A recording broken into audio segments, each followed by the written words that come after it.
Un Estado totalitario armonizará en España el funcionamiento de todas las capacidades y energías del país.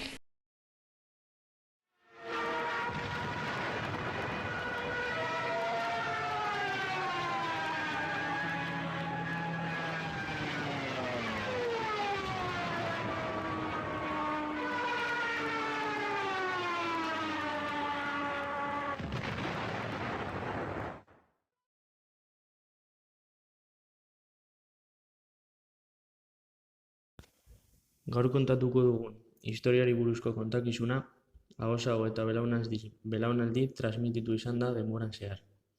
Euskal Herriko iragana da, gure oroimenean oso gertu dagoen iragana. Gure lurraldeen inguruetatik oraindik gaur ikus dezakeguna. Duela 95 urte, Bilbo inguruko herrien egoera oso ezberdina zen. Bertako biztanleak ikararen menpe bizi ziren, Frankoren mehatxuak zirela eta. Gutariko arbaso askok guda honen errepresaliak sufritu zituzten, eta haideak galdu zituzten.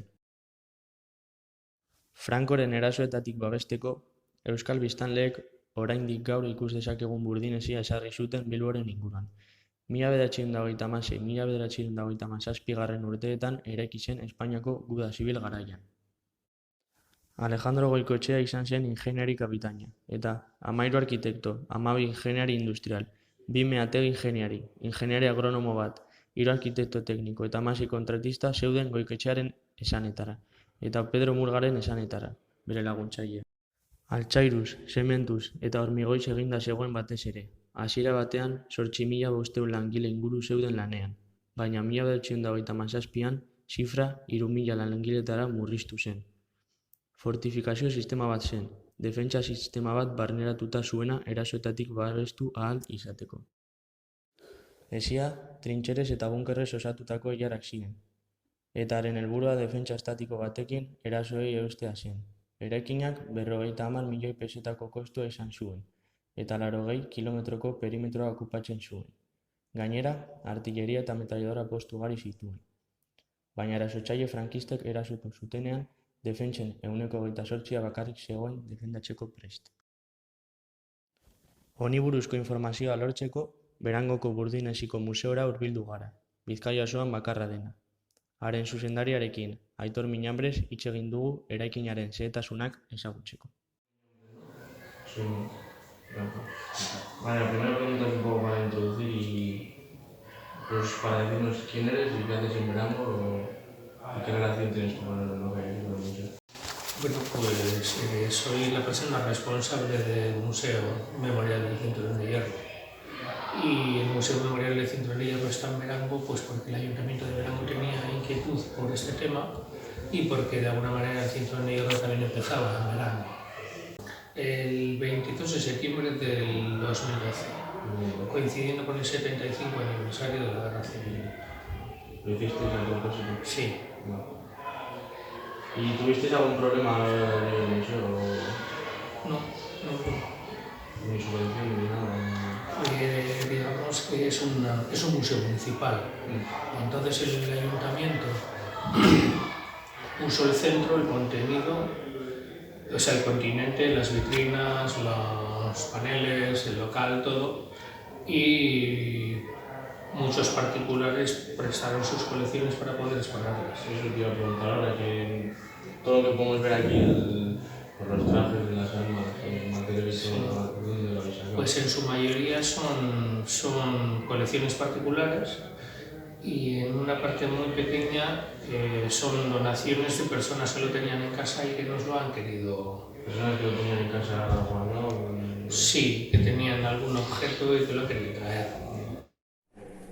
¿Y hay alguna asociación que os ayude? En este momento hay varias asociaciones que colaboran y que colaboramos nosotros con ellas, pero así en particular no hay ninguna que esté vinculada al museo. Para algunas actividades, por ejemplo, está la asociación Frentes de Euskadi o Lubaquikoa, como Euskal Profesión Aldea, por ejemplo, pero no hay en este momento ninguna asociación vinculada al museo como tal. ¿Pero dice que tenéis unas fotos de la asociación? Sí, pero eso ya ha quedado un tanto antiguo ya. Y eso fue en los años 2010, 2011, bueno, entre el 2007 y 2012. Y son distintas asociaciones y grupos culturales del municipio que en aquel momento, hace 8 años, pues estaban un poco tirando del carro para sacar adelante los restos del cinturón de hierro que se conservan a la intemperie. Ya posteriormente a eso han ocurrido bastantes cosas y posteriormente a eso el gobierno vasco lo ha declarado conjunto monumental y el Instituto Gogora, que pertenece al gobierno vasco, es un ente que en este momento se encarga de aglutinar y dinamizar distintas iniciativas. La recuperación del cinturón de hierro, ¿cuándo comenzó? ¿Cuándo la gente empezó a interesarse por el tema? Sí, yo creo que la gente se ha interesado por el tema desde el propio 1937, porque ya en esa época, aunque con otro fin, con un fin propagandístico, las autoridades franquistas de Bilbao ya hablaron de utilizar el cinturón como un recurso turístico, pero como un elemento propagandístico. Luego cayó en desuso, luego cayó ya en el olvido y luego fue dinamitado y desmantelado para sacar el hierro. Y luego yo creo que desde los años 70-80 pues siempre hubo personas así interesadas, pero creo que ya es más o menos en este siglo cuando ya empieza la gente a tomar más conciencia y a haber una movilización mayor para protegerlo. Diversos municipios por su cuenta van haciendo pequeñas o han ido haciendo pequeñas actuaciones hasta que ya finalmente el gobierno vasco ha tomado las riendas y lo ha empezado ya a recuperar a gran escala. De nada. Burdenesiaren erorketa. Ekainaren 11an, altxatutako armada azken erasoa egin zuen Bilboren aurka. Goikoetxea talde aldatu zen. Garaipen alortzea oso zaila zen. Informazio baliagarria eman zien fankristei, hark izan baitzen eraikinaren zuzendari. Gaztelumendi mendiko defentsak erasotu zituzten. Hango defentsa sistema ahulagoa zelako eta bukatu gabe zegoelako. Azkenik, bonbardaketak, hautsa, harridura eta abar zela eta Burdinesiko jendeak bere postua utzi zuen eta ihes egin zuten izututak. Esan beharra dago, gaur egungo Burdinesia narrituta dagoela, eta ez dela ia zaintzen, nahiz eta Euskal Herriko ondare aintzakotsak hartuta dagoen.